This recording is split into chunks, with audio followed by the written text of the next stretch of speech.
श्रीमद् भगवद गीता अध्याय 1 कुरुक्षेत्र के युद्ध स्थल में सैन्य निरीक्षण। प्रथम श्लोक हिंदी अनुवाद। धृतराष्ट्र ने कहा, हे संजय, धर्मभूमि कुरुक्षेत्र में युद्ध की इच्छा से एकत्र हुए मेरे तथा पांडु के पुत्रों ने क्या किया। अर्थात भगवद गीता एक बहुपठित आस्तिक विज्ञान है जो गीता में सार रूप में दिया हुआ है। इसमें यह उल्लेख है कि मनुष्य को चाहिए कि वह श्री कृष्ण के भक्त की सहायता से संवीक्षण करते हुए भगवद गीता का अध्ययन करे और स्वार्थ प्रेरित व्याख्याओं के बिना उसे समझने का प्रयास करे। अर्जुन ने जिस प्रकार से साक्षात भगवान कृष्ण से गीता सुनी और उसका उपदेश ग्रहण किया, इस प्रकार के स्पष्ट अनुभूति का उदाहरण भगवद गीता में ही है। यदि उसी गुरु परंपरा से निजी स्वार्थ से प्रेरित हुए बिना किसी को भगवद गीता समझने का सौभाग्य प्राप्त हो तो वह समस्त वैदिक ज्ञान तथा विश्व के समस्त शास्त्रों के अध्ययन को पीछे छोड़ देता है। पाठक को भगवद गीता में न केवल अन्य शास्त्रों की सारी बातें मिलेंगी, अपितु ऐसी बातें भी मिलेंगी जो अन्यत्र कहीं उपलब्ध नहीं है। यही गीता का विशिष्ट मानदंड है। स्वयं भगवान श्री कृष्ण द्वारा साक्षात उच्चारित होने के कारण यह पूर्ण आस्तिक विज्ञान है।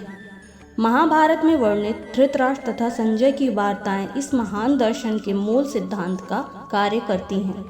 माना जाता है कि इस दर्शन की प्रस्तुति कुरुक्षेत्र के युद्ध स्थल में हुई, जो वैदिक युग से पवित्र तीर्थ स्थल रहा है। इसका प्रवचन भगवान द्वारा मानव जाति के पथ प्रदर्शन हेतु तब किया गया जब वे इस लोक में स्वयं उपस्थित थे। धर्म क्षेत्र शब्द सार्थक है क्योंकि कुरुक्षेत्र के युद्ध स्थल में अर्जुन के पक्ष में श्री भगवान स्वयं उपस्थित थे। कौरवों का पिता धृतराष्ट्र अपने पुत्रों की विजय की संभावना के विषय में अत्यधिक संदिग्ध था, अतः इसी संदेह के कारण उसने अपने सचिव से पूछा। उन्होंने क्या किया? वह अस्वस्थ था कि उसके पुत्र तथा उसके छोटे भाई पांडु के पुत्र कुरुक्षेत्र की युद्ध भूमि में निर्णयात्मक संग्राम के लिए एकत्र हुए हैं। फिर भी उसकी जिज्ञासा सार्थक है। वह नहीं चाहता था कि भाइयों में कोई समझौता हो, अतः वह युद्ध भूमि में अपने पुत्रों की नियति के विषय में अस्वस्थ होना चाह रहा था।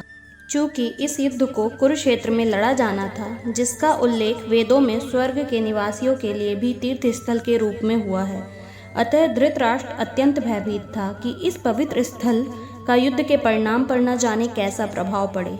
उसे भली भांति ज्ञात था कि इसका प्रभाव अर्जुन तथा पांडु के अन्य पुत्रों पर अत्यंत अनुकूल पड़ेगा, क्योंकि स्वभाव से वे सभी पुण्यात्मा थे। संजय श्री व्यास का शिष्य था, अतः उनकी कृपा से संजय धृतराष्ट्र के कक्ष में बैठे बैठे कुरुक्षेत्र के युद्ध स्थल का दर्शन कर सकता था। इसलिए धृतराष्ट्र ने उससे युद्ध स्थल की स्थिति के विषय में पूछा।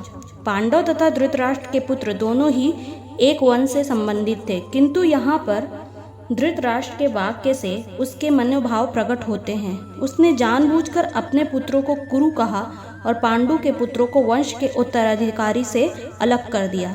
इस तरह पांडु के पुत्रों अर्थात अपने भतीजों के साथ धृतराष्ट्र की विशिष्ट मन स्थिति समझी जा सकती है। जिस प्रकार धान के खेत से आवांछित पौधे को उखाड़ दिया जाता है, उसी प्रकार इस कथा के आरंभ से ही ऐसी आशा की जाती है कि जहाँ धर्म के पिता श्री कृष्ण उपस्थित हो, वहाँ कुरुक्षेत्र रूपी खेत में दुर्योधन आदि धृतराष्ट्र के पुत्र रूपी अवांछित पौधे को समूल नष्ट करके युधिष्ठिर आदि नितांत धार्मिक पुरुषों की स्थापना की जाएगी। यहाँ धर्म क्षेत्र तथा कुरुक्षेत्र शब्दों की उनकी ऐतिहासिक तथा वैदिक महत्ता के अतिरिक्त यही सार्थकता है।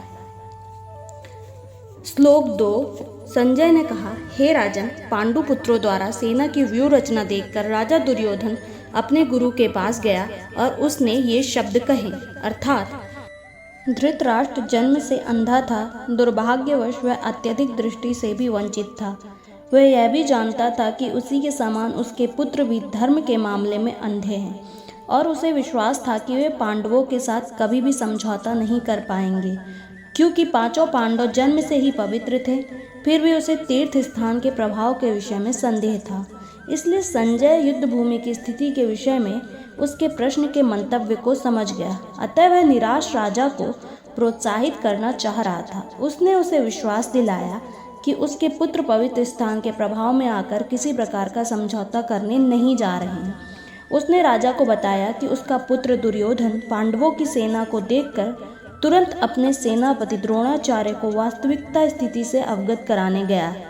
यद्यपि दुर्योधन को राजा कहकर संबोधित किया गया है, तो भी स्थिति की गंभीरता के कारण उसे सेनापति के पास जाना पड़ा। अतएव दुर्योधन राजनीतिज्ञ बनने के लिए सर्वथा उपयुक्त था, किंतु जब उसने पांडवों की व्यूह रचना देखी तो उसका यह कूटनीतिक व्यवहार उसके भय को छिपा ना पाया। श्लोक 3 हिंदी अनुवाद। हे आचार्य, पांडुपुत्रों की विशाल सेना को देखें, जिसे आपके बुद्धिमान शिष्य द्रुपद के पुत्र ने इतने कौशल से व्यवस्थित किया है। अर्थात परम राजनीतिज्ञ दुर्योधन महान ब्राह्मण सेनापति द्रोणाचार्य के दोषों को दिखलाना चाहता था। अर्जुन की पत्नी द्रौपदी के पिता राजा द्रुपद के साथ द्रोणाचार्य का कुछ राजनीतिक झगड़ा था। इस झगड़े के फलस्वरूप द्रुपद ने एक महान यज्ञ संपन्न किया, जिससे उसे एक ऐसा पुत्र प्राप्त होने का वरदान मिला जो द्रोणाचार्य का वध कर सके। द्रोणाचार्य इसे भलीभांति जानता था, किंतु जब द्रुपद का पुत्र धृष्टद्युम्न युद्ध शिक्षा के लिए उसको सौंपा गया तो द्रोणाचार्य को उसे अपने सारे सैनिक रहस्य प्रदान कर में कोई झिझक नहीं हुई। अब धृष्टद्युम्न कुरुक्षेत्र की युद्ध भूमि पांडवों का पक्ष ले रहा था और उसने द्रोणाचार्य से जो कला सीखी थी उसी के आधार पर उसने यह व्यूह रचना की थी। दुर्योधन ने द्रोणाचार्य की इस दुर्बलता की ओर इशारा करते हुए कहा, वह युद्ध में सजग रहे और समझौता ना करे। इसके द्वारा वह द्रोणाचार्य को यह भी बतलाना चाहता था कि कहीं वह अपने प्रिय शिष्य पांडवों के प्रति युद्ध में उदारता न दिखा बैठे। विशेष रूप से अर्जुन उसका अत्यंत प्रिय एवं तेजस्वी शिष्य था। दुर्योधन ने यह भी चेतावनी दी कि युद्ध में इस प्रकार की उदारता से हार हो सकती है। श्लोक 4 हिंदी अनुवाद। इस सेना में भीम तथा अर्जुन के समान युद्ध करने वाले अनेक वीर धनुर्धर हैं, यथा महारथी युयोधान, विराट तथा द्रुपद।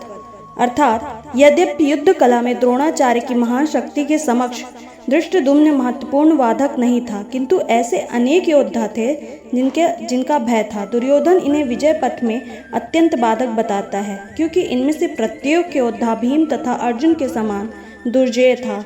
उसे भीम तथा अर्जुन के बल का ज्ञान था, इसलिए वह अन्यों की तुलना इन दोनों से करता था।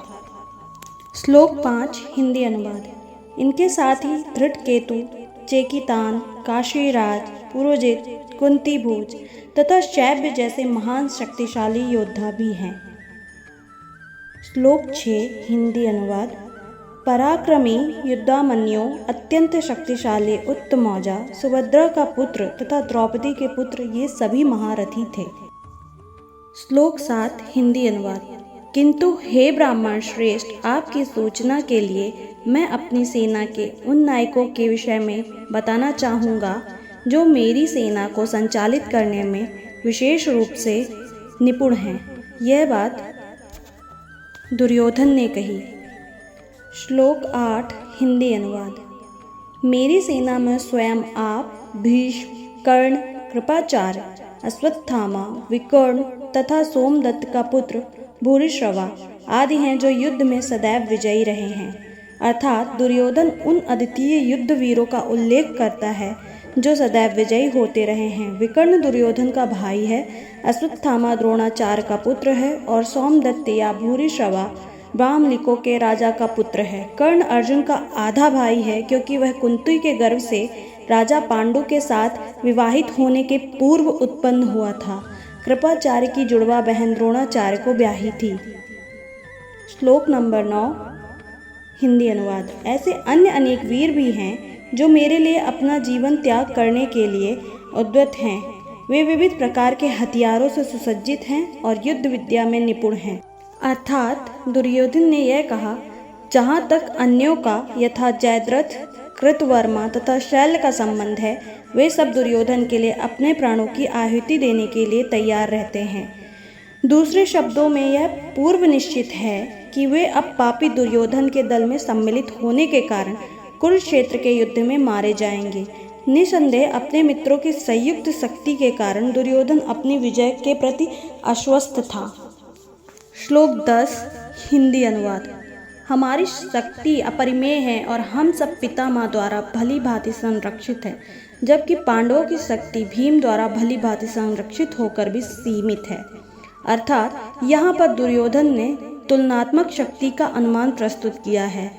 वह सोचता है कि अत्यंत अनुभवी सेना नायक भीष्म पितामह के द्वारा विशेष रूप से संरक्षित होने के कारण उसकी सशस्त्र सेनाओं की शक्ति अपरिमेय है। दूसरी ओर पांडवों की सेनाएं सीमित हैं, क्योंकि उनकी सुरक्षा एक कम अनुभवी नायक भीम द्वारा की जा रही है, जो भीष्म की तुलना में नागण्य है। दुर्योधन सदैव भीम से ईर्ष्या करता था, क्योंकि वह जानता था कि यदि उसकी मृत्यु कभी हुई भी तो वह भीम के द्वारा ही होगी, किंतु साथ ही उसे दृढ़ विश्वास था कि भीष्म की उपस्थिति में उसकी विजय निश्चित है, क्योंकि भीष्म कहीं अधिक उत्कृष्ट सेनापति हैं।